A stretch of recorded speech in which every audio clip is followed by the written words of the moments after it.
Bob, where does that rank, that finale, that finish that you witnessed on Saturday night for you? I think it's way up there for drama and excitement, and it's number one for just oddities. The word unique is misused very often. People will say, it was really unique. Well, if it's unique, it stands completely alone. And in this case, it does. I've seen games that had peculiarities in all sports. We all have. But I can't remember a significant game, at least, with so many of them in succession. Before you could process the last one, the next one came at you, and then the next one after that. So in that sense, it was kind of a standalone event. Yeah, I mean, when you look back, the Hail Mary is almost forgotten. And it was remarkable. I mean, how many times are we ever going to see a playoff game tied up or any significant moment in playoff history with a Hail Mary thrown like that by Aaron Rodgers, Bob? Well, keep in mind, Aaron Rodgers, who is now the king of the Hail Mary. Yes. I mean, Doug Flutie is always set in the mind's eye with the great pass for Boston College.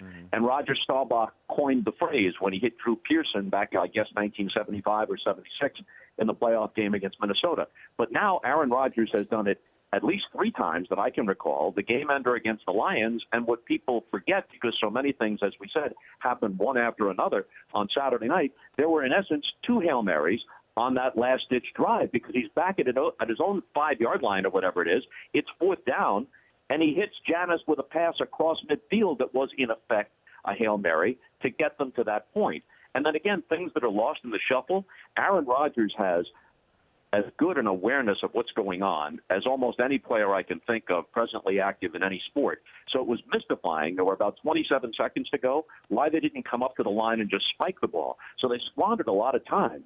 And now after one more incompletion, they're down to 5 seconds or whatever it was.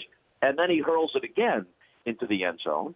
And to top it off, there's too many storylines to keep track of. Here's Jeff Janis, who had caught 2 passes all season, and you know, without Jordy Nelson to begin with, starting from the preseason. Then they lose Randall Cobb during the course of the game, and all of a sudden, out of the chorus line and into the spotlight comes one Jeff Janis. It's almost too much to process. And then, if you give Clete Blakeman 99 more shots at flipping the coin and having it not flip at all, it would be impossible. I've never seen anything like that, too, Bob.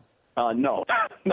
I mean, the only thing would have been if it had bounced and wound up sort of wedged against some player's cleat. You know? Right. Well, we can't really tell. It's a Lino. We'll have to do it over again. Now, do you think that was a fair? I mean, just playground rules says that you needed to reflip that coin. Correct, Yeah, Bob? common sense. Common sense. Okay, so that worked out. And Rodgers is upset that he didn't get another chance to actually call it again, because of the method in which he chooses to call is opposite the way that the coin is flipped is being shown by the ref. And Blakeman had a different go at it, Bob. I mean, I can't believe you and I are talking. We could be talking rock, paper, scissors instead at this point in time. It's pretty much what it is. Have you seen anything like anything in in any sport that you've seen something akin to that? I mean, where they just have to kind of sort it out. Yeah. Yeah, I remember, well, this is so obscure, and I don't know that it's a parallel at all, but in 1980, the Phillies played the Astros in a memorable LCS back when it was best of 5. And in a game in Houston, Doug Harvey was the plate umpire, and either the bases were loaded or there were 2 men on and nobody out. And there was a line drive back to the mound, and either it hit the rubber, which technically, if the ball hits the rubber and then caroms out of play, it's a foul ball if it hasn't hit the ground. I can't remember if it hit the rubber or if it was trapped by the pitcher. But there was confusion, and there wasn't an immediate call as to whether it was a trap or a catch. And so it became, at least for the time being, a triple play. And Doug Harvey stepped in. And they used to call him God. He had this gray hair. He looked like Central Casting Senate, a judge or a senator, and he really commanded the situation. And he just stepped in and said, there's no replay then, obviously. He said, you know what, this doesn't make sense. It's not fair. It would have been a double play if everybody kind of knew what was going on. So 2 outs, put this guy back on base. That's the end of it. That's the way he sorted it out, by common sense and fairness, if not by the letter of the rule, because there wasn't any rule to specifically apply. Yeah, I mean, the only thing that it reminded me of that I personally witnessed, and obviously it doesn't match the intensity and the meaning, obviously, in terms of a game, but the All-Star game in Milwaukee, when they ran out of players. And it's suddenly like everybody went up to Bud Selig in the stands like, what do you want to do here? I mean, we're tied. We've run out of players. What should we do? Nobody knew what to do in that All-Star game. You know, God bless Bud, but there was a common sense solution there that he could have ordered as the commissioner, which is, you know what? Whoever pitched in the third or fourth inning, unless they caught a private plane home, have them come back on the field and pitch again. It's the All-Star game. Yeah. You know, or there's another solution to that, which is to name a taxi squad, in effect, of all-star pitchers. They get announced as all-stars. They're kind of auxiliary players, 3 or 4 of them. And if the game goes 18 innings, that's when they pitch. But they can't go to the mound unless and until you get to the 10th inning. Yeah. That's the way to prevent that from ever happening, common sense. Yeah. Bob Costas joining me here on the Rich Eisen Show. So what do you let me play this soundbite for you. This was Pete Rose yesterday in Cincinnati, where it was announced he will be a member of their Hall of Fame. And this is what he had to say about it. I got along with the commissioner. He was a great guy. He didn't rule the way I wanted him to rule, but that's life. But for him to go out of his way to let us do this, pat him on the back. I haven't given up on Cooperstown. I'm not the type that's going to give up on anything. But this is fine. I'm happy. You know, this is, and I'm not going to sit here and say it's the second best thing, because it's not. It's not. Maybe it would be if I wasn't from Cincinnati, but because I'm from Cincinnati, this is the first big thing. So that was yesterday, Bob. Have we reached the point of fatigue on this where it's just, let's let him into Cooperstown already? Have we reached, are we reaching that? I think it should have happened a long time ago, and I apologize if people have heard me say essentially what I'm about to say, but I frequently get asked about it. I felt this way for a long, long time. This is a needlessly complicated issue that the average baseball fan understands. It's an easy distinction to make. He violated Rule 21. He deserved to be banned from baseball. Given all the evidence that was presented to Manfred, it was correct that Manfred reaffirmed that decision. But it has always been simple to differentiate the Hall of Fame from that. No one doubts the authenticity of Pete's baseball achievements. And, you know, most Americans believe in justice, but they don't believe in cruel and unusual punishment. And baseball begins to look bureaucratic and petty and small to just say things like, well, he wouldn't be eligible anymore. He'd have to go to a special committee if we even made him eligible because his 10 years have passed.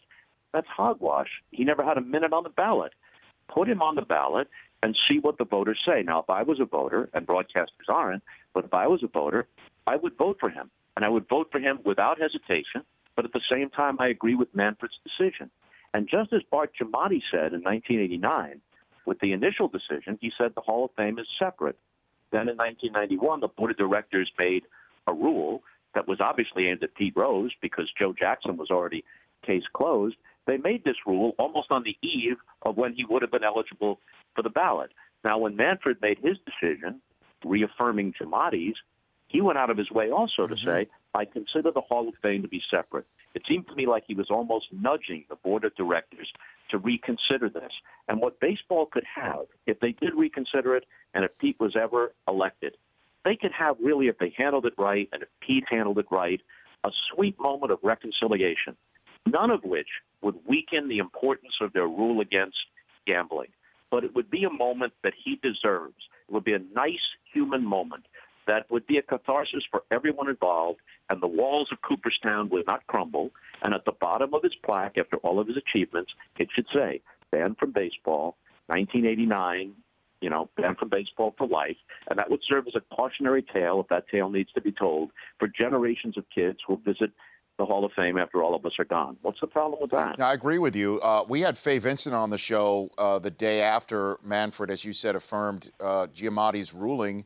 And he said that he had nothing to do, and the baseball front office had nothing to do with that rule change by the board of directors of the Hall of Fame, even though the commissioner always has a place on a board of directors in all sports for that sports Hall of Fame. What prevents the board of directors of the Hall of Fame from doing this right now, based on your knowledge of stubbornness and bureaucracy.